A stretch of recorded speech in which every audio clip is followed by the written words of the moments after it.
and welcome to the Relationship Clinic podcast. I'm Renee Natvig, your host, and today we continue our series, Divorcing with Dignity. Today my special guest is attorney A.J. Grossman. A.J. was born in Honolulu, Hawaii, and grew up in the San Francisco Bay Area. He's a graduate of Bellarmine College Preparatory and received his Bachelor of Science degree in Business Administration from San Jose State University. He attended law school in Florida and received his postdoctorate Master of Laws degree in Dispute Resolution from the Strauss Institute at the Pepperdine University School of Law. He was licensed to practice law in Florida in 2010 and opened his own family law firm with his wife Kiki. He is currently with the Marks Law Firm and focuses 100% of his practice on family law. A.J. has practiced collaborative divorce since he began practicing law. He has served on the board for the Collaborative Family Law Group of Central Florida and currently serves on the board of the Florida Academy of Collaborative Professionals. He's also a member of the by invitation only Central Florida Family Law Inn of Court and serves on the board for the Orange County Bar Association Family Law Committee. Enjoy the interview. Today we're continuing our podcast series, Divorcing with Dignity, and with me is attorney Grossman, and welcome. Thank you. AJ? Happy to be here. Yes, Yeah, please okay. call me AJ. All right.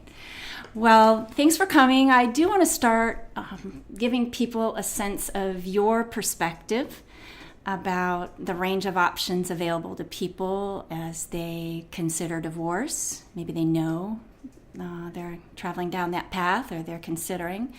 And just some ideas that you tell people when they're in that position. Okay. Well, there are lots of options. So starting off, which is probably the least costly, is for a spouse and their spouse to sit together and come to a resolution of all the issues between themselves. I refer to that as a kitchen table negotiation. So if the two spouses can talk with each other and can communicate relatively well, that can work. Unfortunately, for a lot of couples, that doesn't work so well. Even though I do encourage them to try it, it's usually a good start. So if that doesn't work, then one or both of them can hire an attorney.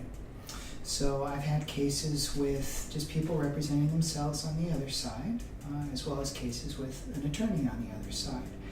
And once the attorneys are involved, there are still lots of options. The attorneys can informally negotiate. The attorneys and the spouses Can informally, and so what do you mean by informally? Okay. Yeah.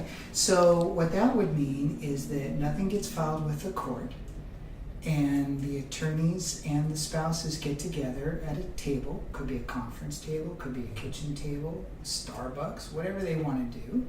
And we talk about what are the issues that need to be resolved. If there are any kids, there are parenting issues. If they have assets and debts, then we have equitable distribution issues. And so that can happen as long as the attorneys that each spouse has chosen are of a collaborative mindset, not a traditional shark-type litigator mindset. And that can work for a lot of people as well, and that will save them a lot of money because we're not having to appear in court, there's no trial, the documents that need to be filed are fairly straightforward, depending upon the county. We would write up an agreement, file it with the court, and then there are some courts here that will simply stamp it and they're done. Other options, the more traditional route, the litigation route, where either there's one attorney involved or two attorneys involved and something gets filed with the court, usually what's called a petition. That begins the process. The other person gets served. And then they go back and forth with exchanging documents, financial information, etc.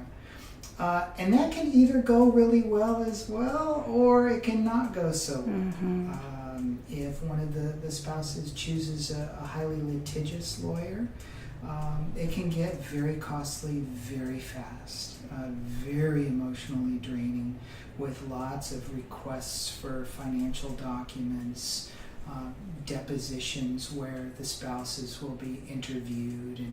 And this is all without going to court at all. It can get that Correct. expensive just going back and forth between. Absolutely.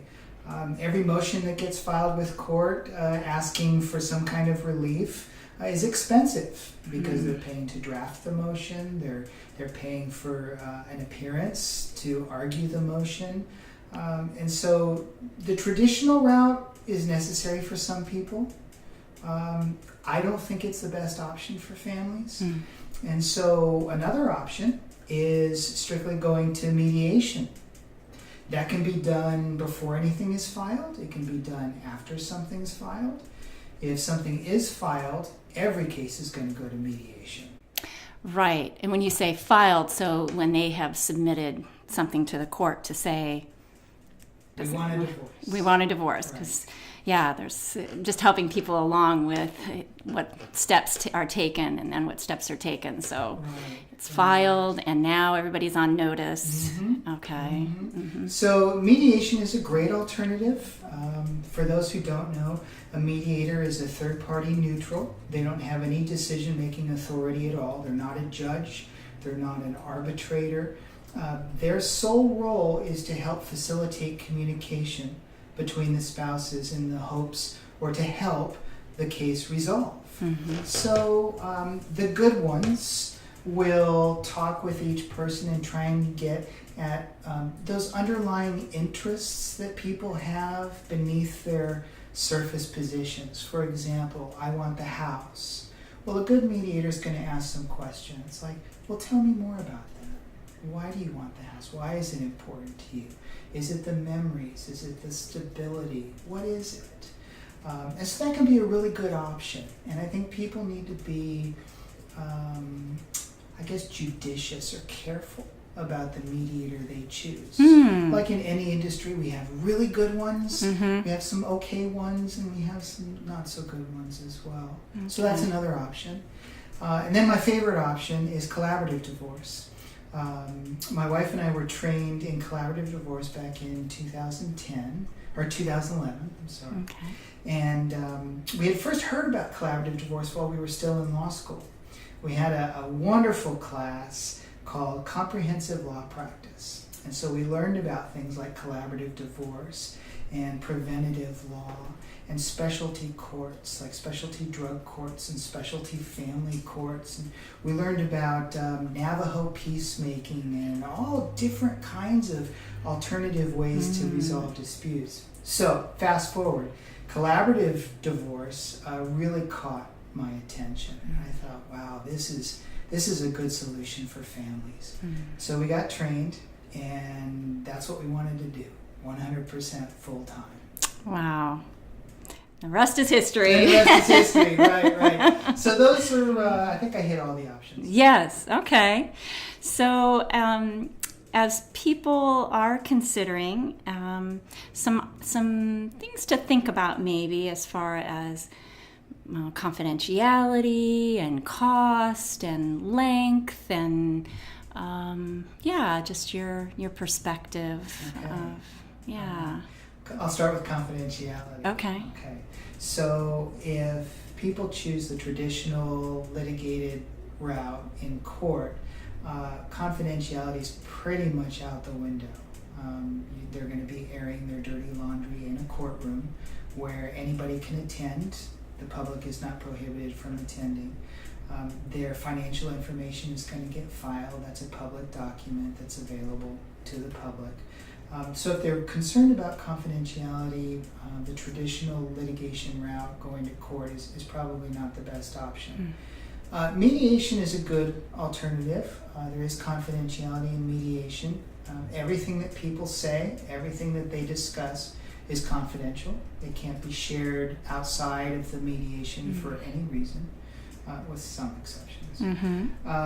Collaborative divorce offers a wonderful opportunity to keep everything confidential. A lot of times the judge won't see all of the details of the settlement. The financial information won't get filed. or it might get filed, but it will remain confidential. So I've had several clients that was their primary concern, was financial confidentiality, and collaborative is a great solution. As far as cost is concerned, well, the traditional route can really run the gamut. I've seen cases from $3,000 to $5,000. Everything went smoothly. The other person really didn't argue about anything. To one case I had within the last 3 years that was almost $500,000 in attorneys, in legal fees. Legal fees. It was astronomical, and there were 4 children, minor children involved, and that really hits me in my core when people spend that much money on legal fees, because I think about the alternatives. You know, what could they do with $500,000? Well, you've got 4 kids. You could have wonderful college funds for all the kids, or do something else with it. So values-wise, even if those monies were going to you, you know what I mean? Some attorneys might be glad to receive that. How does that settle within you? What does that bring up in you? Great question. Well, I didn't get into the practice of law to make a lot of money. Money is not a big motivator for me, but helping people is. So I think some of my most satisfying cases have actually been pro bono work, where I do legal work for free. The satisfaction that I get from helping somebody through a very difficult process, whether it's paternity or divorce or some other family law matter, and at the end having them say, "Thank you, I'm so much better off now, and thank you for walking me through this." I mean, that's all I could ever ask for. So the money is not a motivator for me. You're right. For some attorneys, it is. That was the reason they wanted to become an attorney. That's the reason they practice the type of law that they do. And they do everything they can to make as much money as possible. And if the client runs out of money, they're okay. They made their money, and then they're off to the next case. Okay. Yeah, it's unfortunate. Okay. So you originally were introduced to collaborative by a class of various means of peacekeeping, we'd call it, or resolution. And so you have quite an interest in alternative kinds of resolution. I do. I had so much of an interest that I spent another year full-time out at Pepperdine University in Malibu to get my Master of Laws degree in dispute resolution. So a Master's of Laws after your doctorate of law. Right. And so that was a course of study where we looked at arbitration and mediation and psychology of conflict, and how do people communicate in conflict, and what types of personalities are involved in litigated disputes, and how do you work with them. And so I've got some special training, some advanced education, and that's really my passion, is resolving disputes outside of the courtroom. Interesting for an attorney to say. But that's, to be able to put that hat on or move into that, use those skills as an attorney in the way that fits you. Or the way, and maybe that's a question too. What do you think is part of your personality that draws you into collaborative, maybe versus something else? Part of it's values that we talked about. What might resonate with clients as they hear you, see you, as to what brings you and. Okay. Yeah. Well, I can't say I've always thought of myself as a peacemaker, but I'm more of a peaceful soul than an aggressive, combative soul. I think part of that comes from my early education, going to a Jesuit Catholic all-boys school. We were taught about service and service to the community and being kind and doing things for others. So having that instruction, from 14 through 18, I think did a lot to set me up for being a more peaceful person.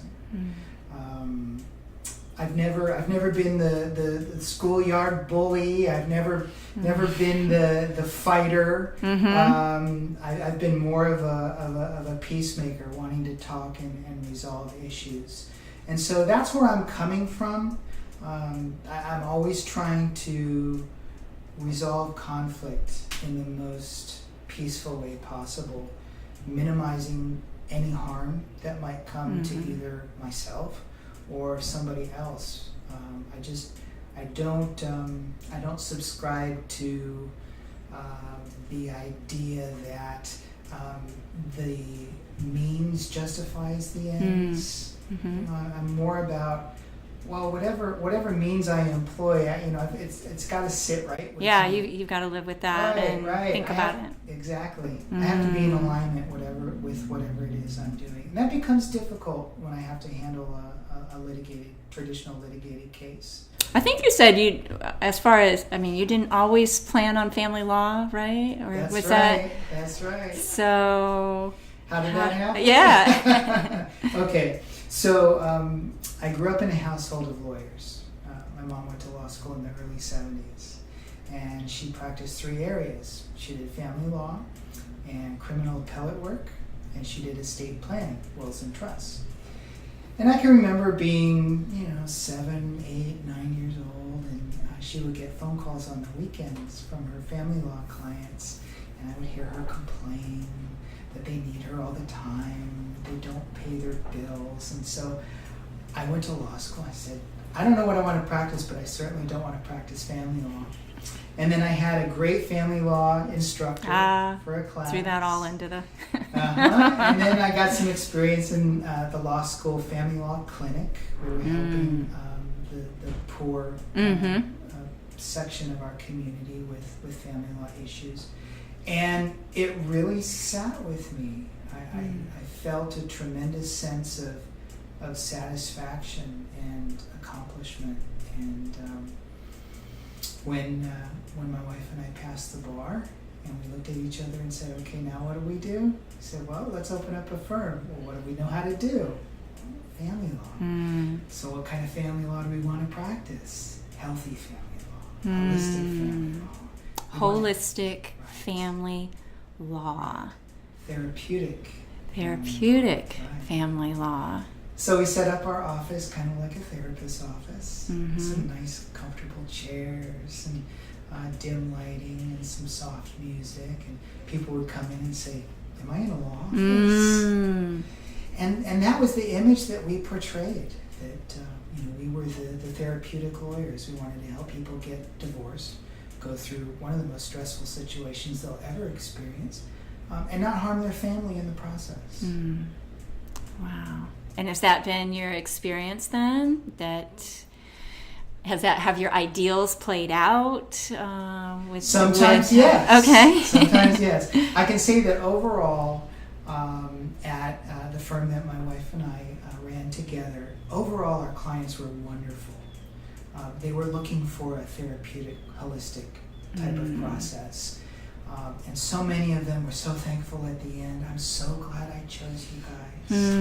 I feel so much better now. I thought that I could never get to this place, and thank you. And that was the most wonderful feeling in the world. And then we closed our firm, and I went to join the Marks Law Firm. I've been there for about 4 years now. And I've been doing more traditional litigated trial work. Okay. So I don't always have the opportunity to have a therapeutic divorce. But when I do have collaborative cases, it's wonderful. Wow.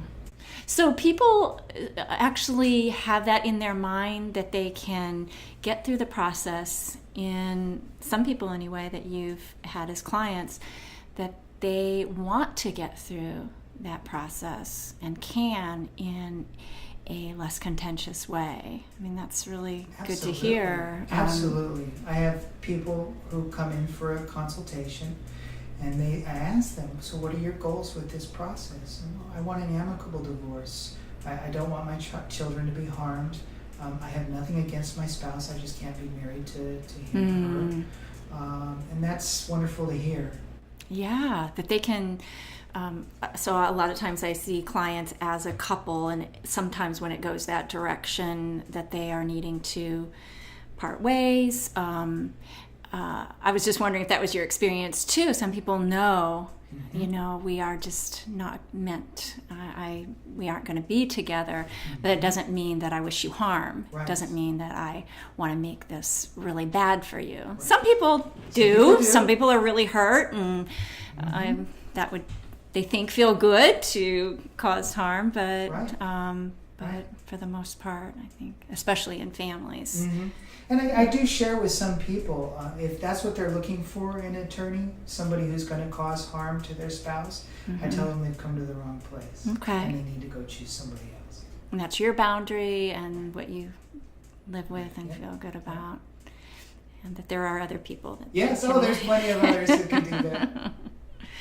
What would you like people to know that are considering walking this path? I mean, we're probably being viewed by people that are at this very critical time, this very vulnerable time, and they are looking for some words, some information, to some comfort maybe about what's coming, and what would you like to share with them? Okay.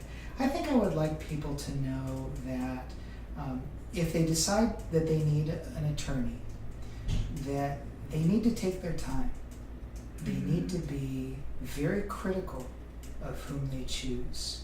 I would recommend that they get referrals from other people.